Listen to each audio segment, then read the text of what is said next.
What do I honestly want to share, and how transparent do I want to be?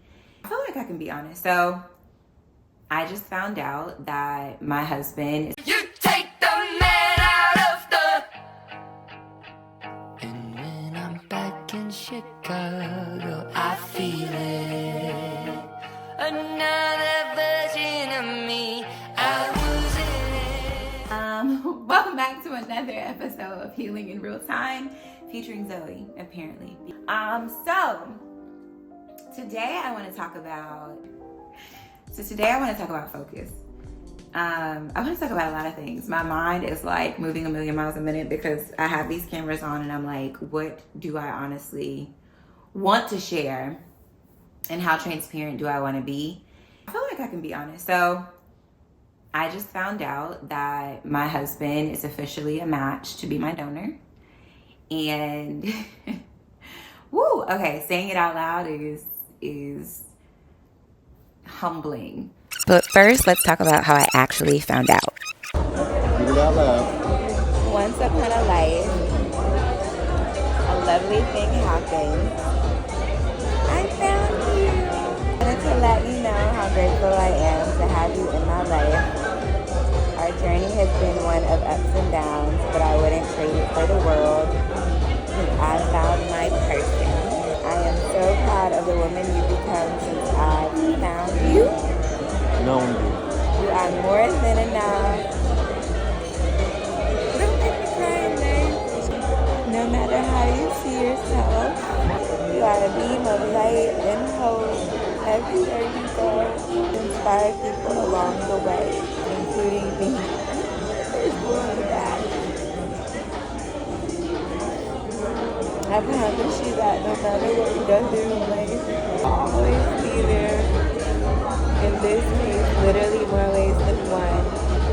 God always provides. No big in the bush.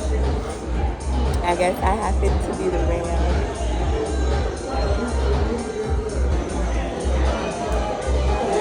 Oh my God!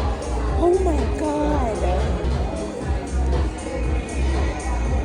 Oh my God! I have been approved to give you my kidney, so therefore when I say I love you the most. Oh my God. I have a lot of mixed emotions about it. I think that I feel very excited because this is what I've been praying for, or one of the things that I've been praying for. But I think I'm also apprehensive. I had a therapy session, and my therapist said something to me that put into perspective what I'm feeling. She said that delayed disappointment causes people to lose their hope. There's a scripture that says, hope deferred makes the heart grow sick. And I want to tell you where that is, so that if it's something that you want to look up, you can. So I'm going to find the scripture and I'm going to put it on the screen. But there's a scripture that says, hope deferred makes the heart grow sick. And it really means that you have been believing God for something for so long, and it finally seems like it's coming. There is a part of you that questions if it will really happen for you because you've been waiting for so long. It's almost like the man at the stirring pool when Jesus walks up and says, do you want to be well? Like, why haven't you? And he's like, no one's been able to help me in. And he's like, okay, well, the opportunity is here now. Do you want to be well? I feel like what God has begun to say to me is, when you feel like God has let you down for a long time, and this goes back into, when I first introduced the series and I was talking about healing the breach of your relationship with God, there are some of us who have lost hope in God because we feel like we've been waiting so long for something. And so I want to remind you, the wait is not in vain, nor is it to cause you frustration. Anyway, so talking to my therapist, she said that.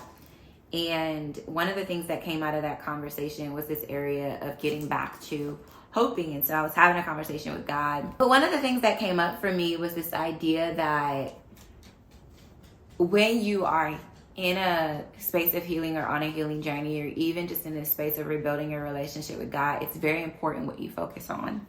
I was talking to God about the process of surgery and all of these different things. And I was praying to God, but really I was telling him what was being told to me. And so I was like, God, well, they said that it's going to be like this, and they said that it's going to be like that. And, you know, I just want you to help me because they said this and they said that. And God stopped me in my tracks and he said, but what did I say? And it made me realize that throughout this process, I've been listening a lot to what they've been saying. They being doctors, they being family, they being even friends at times, and not really hearkening my ear to the voice of God and what he is saying. And I realized that sometimes we have this way of telling God what they said and what everybody else is saying, and not speaking enough to the atmosphere and to the situation about what God says about the thing. Where you stare, you will steer, is one way that people say it. What you fix your focus and your glance on is normally the direction that you are going to travel. And I think for me, I've been learning to fix my focus on what God says about the situation. And so I want to challenge you to do the very same thing. I think that's the basis of this one. I just want to remind you to fix your focus. God bless y'all. Thank you for checking out Healing in Real Time. Be sure to like, share, and subscribe.